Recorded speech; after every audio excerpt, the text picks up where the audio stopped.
Welcome to a late edition of Kruk and Kuip Extra Innings off-season news, as it'll pretty much be a short one tonight. As we go through January, it'll probably be all short since there's not a lot to talk about. But as we get into mid-February or so, we'll start doing divisional previews. This week, the Dodgers acquired Dylan Baker from the Brewers as the player to be named later in a waiver trade.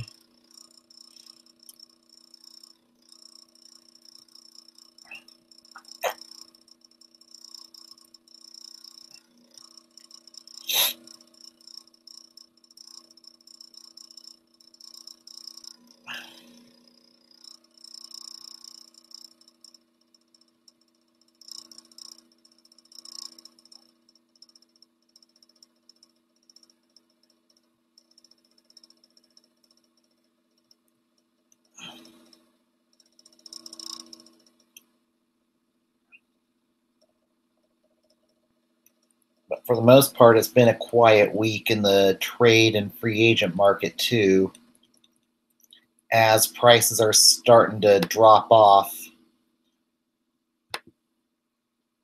on the free agencies in the MLB, in Major League Baseball right now.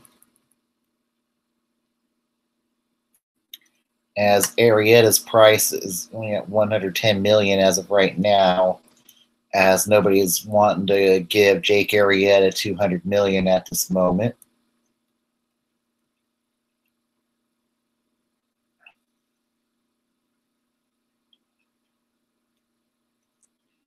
And the Padres avoid arbitration with Carter Capps and will receive $1 million for the 2018 season. And Carter Capps did not have a good year last year, spent most of the year in AAA recovering from injuries. So Carter Capps will want to get back on track for San Diego this year.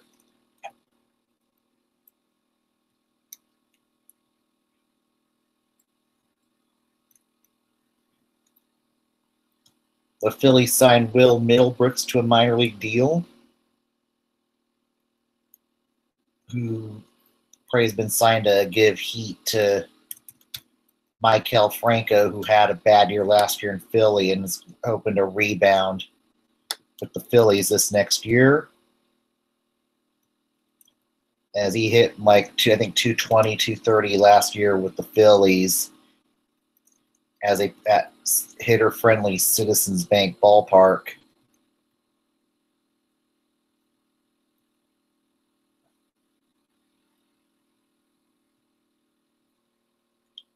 And it looks like Eric Hosmer is rumored to have multiple 7-year offers.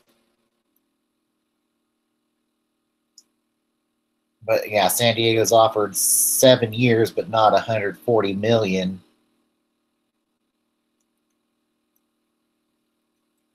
So we'll see what happens with that. Journeyman pitcher Dylan Gee is going to go to Japan this next year and play in the Nippon League with the Chunichi Dragon. This would be a good. Hopefully, he could be the next Ryan Vogelsong, who pitched okay in relief last year, and hopefully he can get his command together in Japan next year.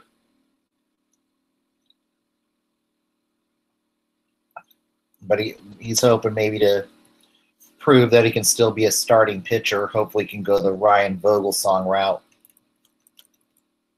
I wish him a lot of luck out in Japan. Looks like the Brewers might be interested in signing Lorenzo Cain.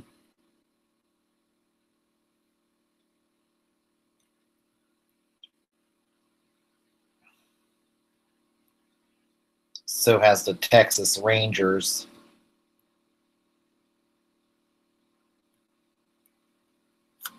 Pittsburgh Pirates claim Shane Carl and designate Johnny Barbato for assignment.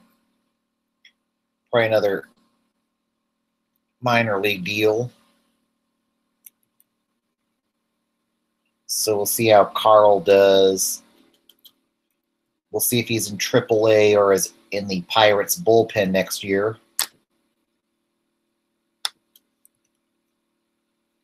Angels sign Eric Young and Jose Miguel Fernandez to minor league deals.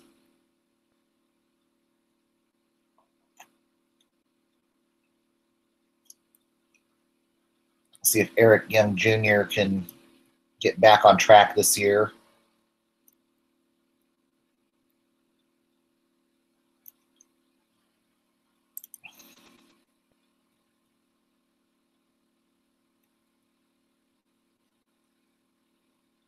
And the LA Dodgers have acquired Scott Alexander from the Royals. And Jake Peter will go to the Dodgers by way of the White Sox. Kansas City gets Trevor Oakes, Eric Mejia, and the White Sox end up with Joaquim Soria and Luis Avilan. And Kansas City sends $1 million to Chicago, and Chicago gets $2 million from the Dodgers. Alexander has only 1 year of MLB service, so he's not even slated for arbitration for another couple years.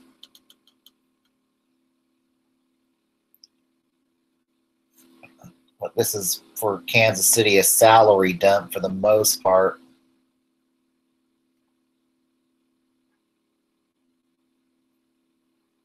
And for Chicago, they're just adding veteran pieces to their bullpen at this point.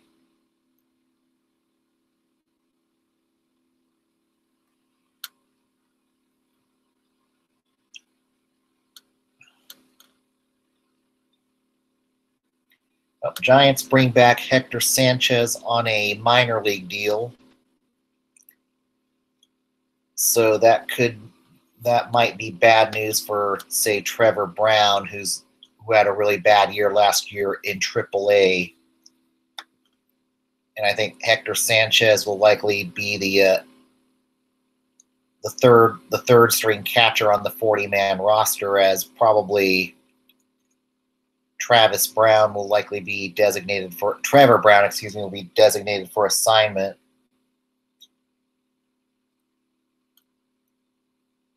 And they've also agreed to terms with infielder Chase Darnaud and Jose Valdez.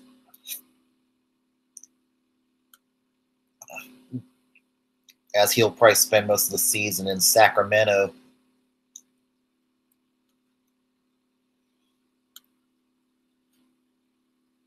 And Valdez is likely another one that will end up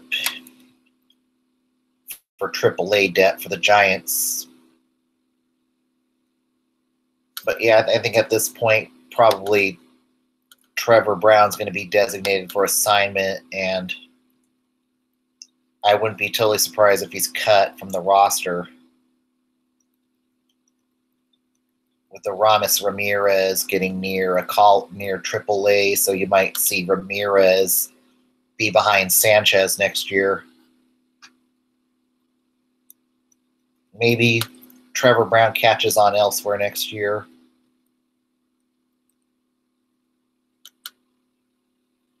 Yankees signed Jace Peterson to a minor league contract.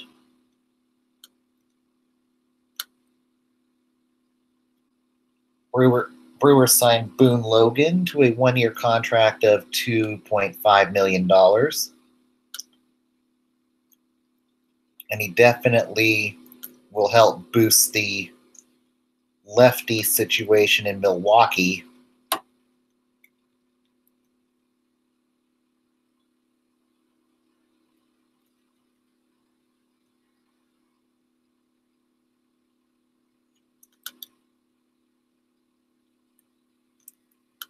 Red Sox avoid arbitration with Stephen Wright and is slated to earn $1 million.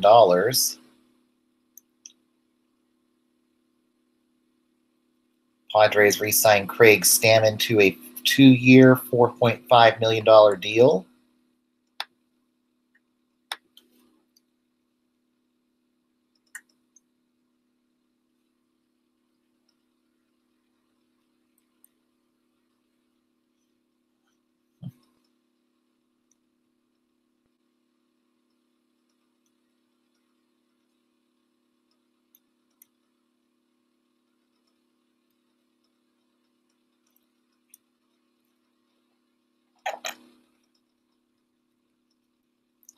And Blue Jays trade for Yangervis Solarte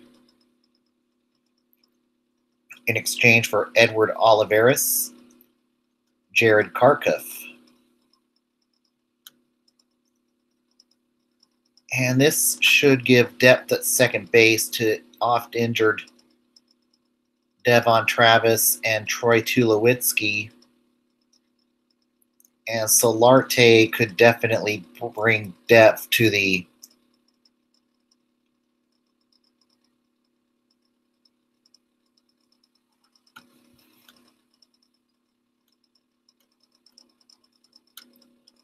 infield, as Solarte is a utility player.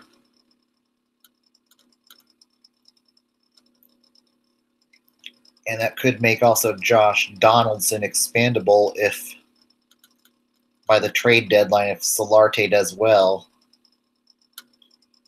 And that also means it looks like Headley is going to be here to stay in San Diego for the next year as a stopgap option.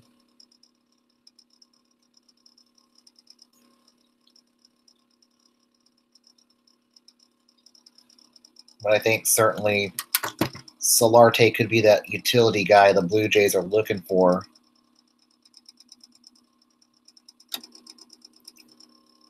And then Jose Rondon was designated for assignment by San Diego.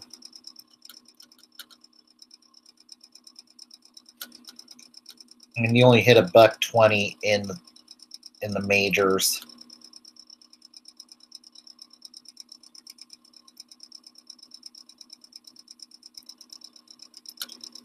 And Nick Martinez agrees to a contract in the Nippon League with the Ham Fighters, so, since he was non-tendered.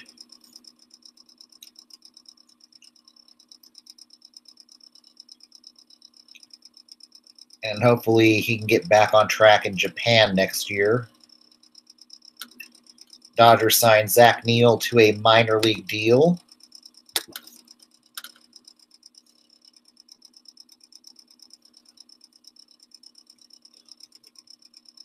Padres signed Kazuhisa Makita to a 2-year, $4 million deal, and he'll likely be used out of the Padres bullpen.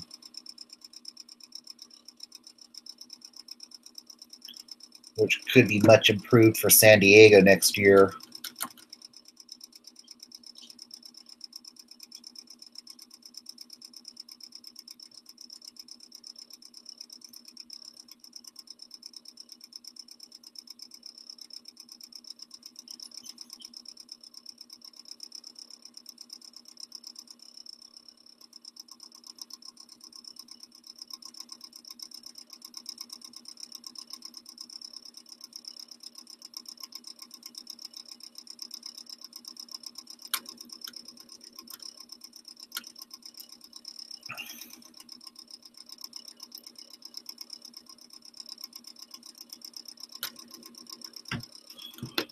And now on to today's Oakland Raiders news. As from this week, I'm going to go talk about the Raiders a little bit here relating to Bay Area news, as the Raiders signed John Gruden to a 10-year, $100 million contract. I think that was a bit of an overpay for a coach. And also on top of that, I certainly think that it puts Derek Carr under a lot of pressure to perform next year. Or I certainly think Carr is going to be traded elsewhere. So the pressure is going to be on Derek Carr. And can Derek Carr handle John Gruden's in-your-face style. That's going to be an interesting setup for the Raiders. And also, I think, also could lead to Reggie McKenzie's exit as general manager, as pretty much John Gruden will have roster control as part of returning to the Raiders, so we'll see what Gruden does. But the pressure's now on Derek Carr to perform, or he's going to get – I certainly think they're going to probably add a veteran quarterback to the roster next year who can fit Gruden's system, so we'll see how that works out from there. But I think Mark Davis is making a mistake, and I don't think John Gruden is worth $100 million after sitting out of the league for almost 10 years. So could be buyer beware for John Gruden, for Mark Davis. This could be one of the biggest blunders Mark Davis has ever made at this point. But we shall see if Gruden can return to success or not, or if it's going to end up being like his last years in Tampa Bay.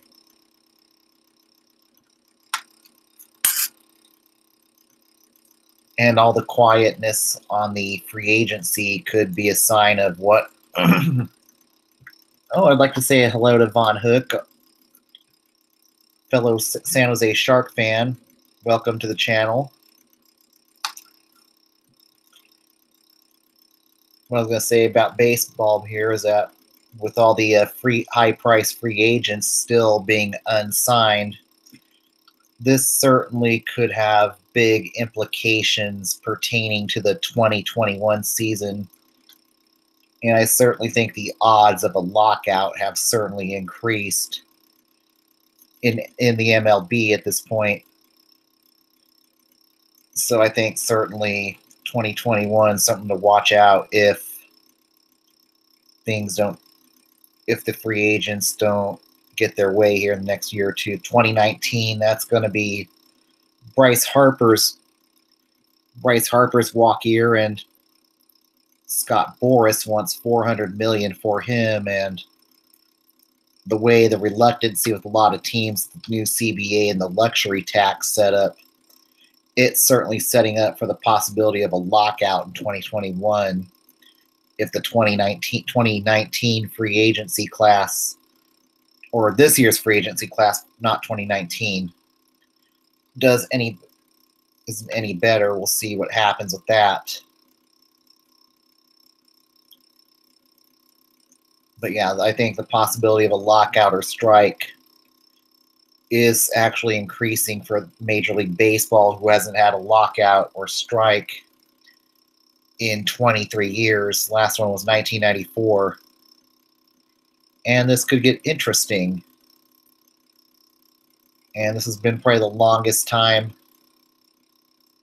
Oh, I agree, Vaughn. I hope there's not a lockout in 2021.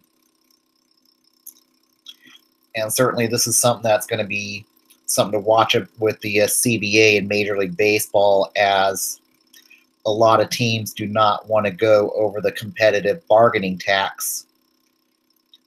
So hence players like JD Martinez are not getting the big paydays they want, or Mike Moustakas is really going to have to take a lower price to sign with somebody, or take a short-term contract. Oh, welcome. Well, congratulations, good Oakland A's fan. Nice. I talk about that. I hope the A's.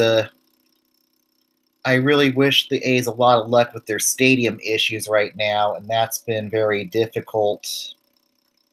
I really feel bad that the Peralta ballpark site fell through, and I hope they can maybe get something done on the Coliseum site, or else Oakland is really in danger of losing the A's to somewhere like Las Vegas or Sacramento. But hopefully we get somewhere somewhere next year with the free agency class, and we'll see what actual prices Arrieta, JD Martinez. I am very skeptical about Montreal getting a baseball team. If they get any team, it might be the Tampa Bay Rays, with some of their ballpark issues up there, with the attendance issues and ballpark issues in Tampa.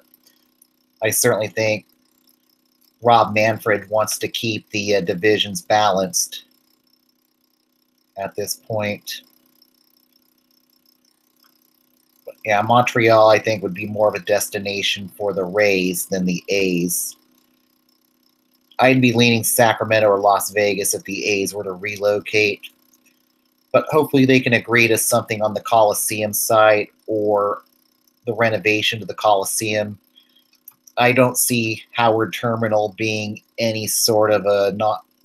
I see Howard Terminal as a non-starter, since that's far away from the BART station and whatnot. But that will be down the line too, as